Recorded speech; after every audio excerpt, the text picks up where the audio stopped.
which I suppose allows me to jump in and answer. I appreciate I've teased you with a number of things this afternoon, and we've done a UK export, and it would have been lovely to have a slide showing an EU export into the UK. But if we just go back to that, a couple of the key points, and we will produce such slides for later events. And apologies, we just pulled this together rather quickly yesterday. But if you were moving goods out of the EU, of course, you would need to, and I'm just going to talk to the headline areas here, you would need to have your EU EORI number. Member state, you'd need to have submitted your export declaration.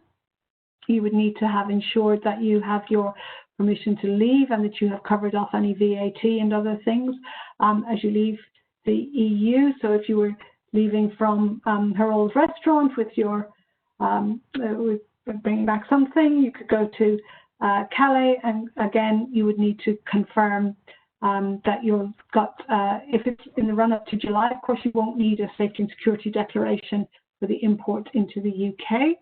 You will need to have considered, if you're not carrying controlled goods, you would need to have considered whether you're going to use the staged import declaration. So if you can, you may choose to the driver would need to have the EORI number with them, and the importer would need to submit their supplementary declaration within 6 months of the goods arriving in the UK. Those are generally the headlines for that, but it sort of works similar ways the other way, reflecting the staged controls in the UK.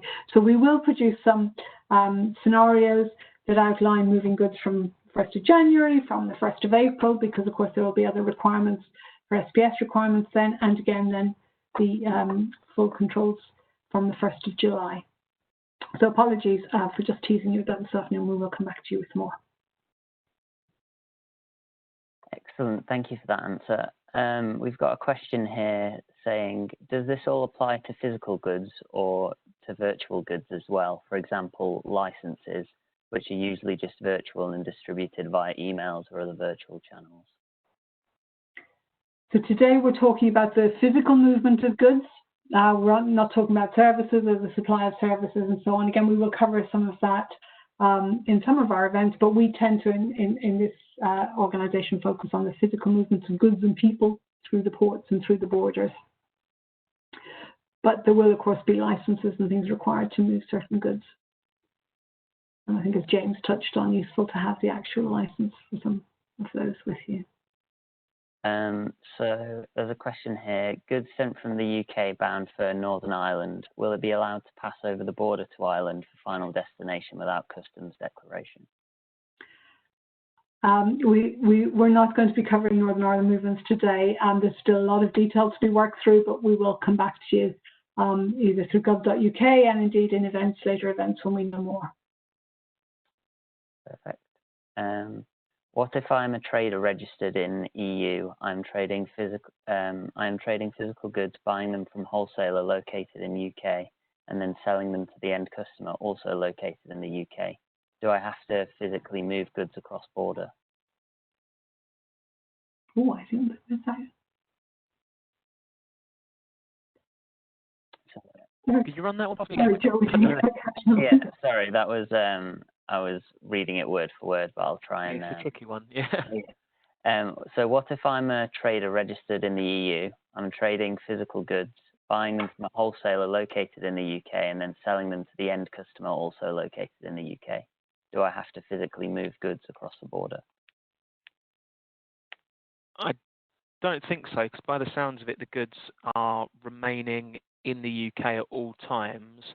So even though you're not there, the goods aren't necessarily being imported or exported because they're remaining in the single customs territory or in that single customs territory rather than moving over a border, if I've understood that correctly. So there is no import or export because the goods aren't moving. So I don't think there's any customs implications. There may be other wider tax implications with regards to any profits and elements like that. But from a customs perspective, if the goods are remaining in the UK, which it sounds like they are, then they're not being imported or exported. So when it comes to declarations, that's not required. Yeah. Margaret, do you think I've understood that one correctly? Yes, I think so. Yes, I'm just looking for it in the chat, but yes, I think so. We'll take it away as well and just double check that we've given the correct answer to that. Make sure there's nothing we're missing. Thanks, Joe. If we as a company have applied for Simplified program before, do we need to apply again? This would be simplified freight procedures, I think. If they're already authorised, then no. And again, if the application is currently in motion, I don't think so either. If that is the case of that they are referring to CFSP, it will be.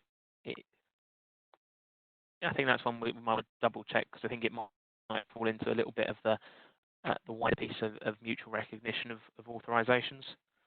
I don't believe you would need to apply again, because otherwise it would make things very very complicated with lots of applications across the board. Mm-hmm. Okay, here's another question regarding certificates. Will the process of health certificates be digital and automated end-to-end, or will there be manual steps? I think actually Natasha asked this one earlier, didn't she? Yes, I think we covered that. Yeah. James, there's an interesting one here about canned fish producer. I wonder if you could talk through the certificates that might be required, and David, would you be able to just confirm the customs declarations? The canned fish producer inspired from the EU to the UK, what documentation would need to be provided to our clients in the UK as from the 1st of January? I think we here can talk about the documents that would be required at the border or for crossing the border. Okay, so I'm just trying to find that question. Came in at 301. So I'll talk about the customs bit briefly. I am not sure if canned fish falls under the controlled goods list, because that's not directly owned by HMRC. If it was non-controlled, the haulier would just need to carry the EORI number of the trader, and then the information that you'd need to provide would be the kind of broadly the information that you would provide anyway of amount, weight, cost, invoice numbers, dates, those kind of things that you'd keep a record of that would then form part of a customs declaration. But again, that's where you would need to have those lines of communication with the importer to make sure that they are telling you what information they need to fulfil their obligations. If that makes broad sense, I'll let James come in on the specifics of that side as well. Yeah, I don't actually have anything to add to that at the moment, so I will take that one away. See if there is anything specific that we need to make you aware of. Okay. I'm taking the easy approach and looking at the very last question that's come in is where's the EXS and the ENS in this spreadsheet? I think we've touched on we've been referring to them as safety and security declarations. So the EXS would be the exit summary declaration that the exporter would need to complete, and of course the ENS would be the entry summary declaration that the French importer would need to complete. In our example, it would be Hero's responsibility to do that. Yeah. We've got a few more questions here. Quite a lot more actually. So can an EU haulier enter the UK with his EU permit? With his EU permit. Sorry, yeah. I'm afraid we're not joined by our friends from the Department of Transport today, and at previous events, they have talked about these sorts of things being still under discussion. But let me take that one away and absolutely confirm where we are in the negotiations with those sorts of requirements. But I understand some time ago the UK position was to allow EU permits for a limited period, but I will double check that for you. Excellent. Here are a few that got asked when David was speaking. So when will the UK be ready to receive the first ENS declarations from container carriers? Do you know? I do not, though I'm pretty sure they already do that for the rest of the world, unless I'm misunderstanding the question. But equally, there is a waiver on that for 6 months. But I can take that one away and kind of have a bit more of a look at that to work out exactly the kind of topic being looked at. Right. Yeah, some of the questions might make sense more in the context of when you were speaking about what you were talking about. The SNS declaration will be needed only. Will the SNS declaration be only needed through an API, or will there be an alternate EDI solution available? So on the SNS, there is similar to GVMS, there is work going on around how that will all be interacted with, and that will be communicated in due course, exactly how that will all work. And there is some guidance and some bits and bobs again on gov.uk on some more of the detail of that that's been communicated thus far. But that's another one that's like GVMS still being finalised. And is CERED marking still valid until 1st of July 2021? If no, what will replace it? I think Tash has covered that in an answer. Yeah. I was going to skip on to, there was one for David here about temporary storage regulations. Is the time period still 90 days? Yes. Great.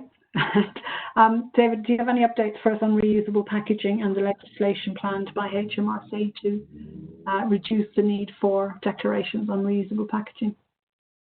I do not at the moment, but I think there has been some bits communicated, and I can double check. But I think there may have even been some elements of that in the border operating model.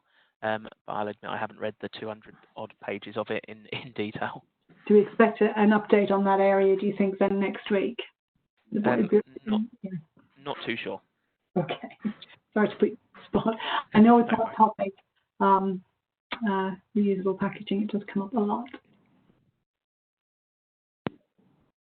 I can see there is a question, another one for me, just the most recent one at 309, of if I'm an exporter with a UK company too and selling to another UK company, should I declare my goods to my UK company or to my final customer, and what should I state on the CMR if goods, salads, are delivered to my customer's warehouse? Again, that's one for you to discuss with your customers and work out what it is they're looking for from you, whether they want things to just carry on as normal, and in which case you probably declare to yourself, or equally they may want to declare themselves. But that's kind of a commercial decision on your part of how you want to meet those obligations. There is an obligation for an import declaration. Who does that? It is then between yourself as the potential importer and your customer as another potential importer, depending how you align things.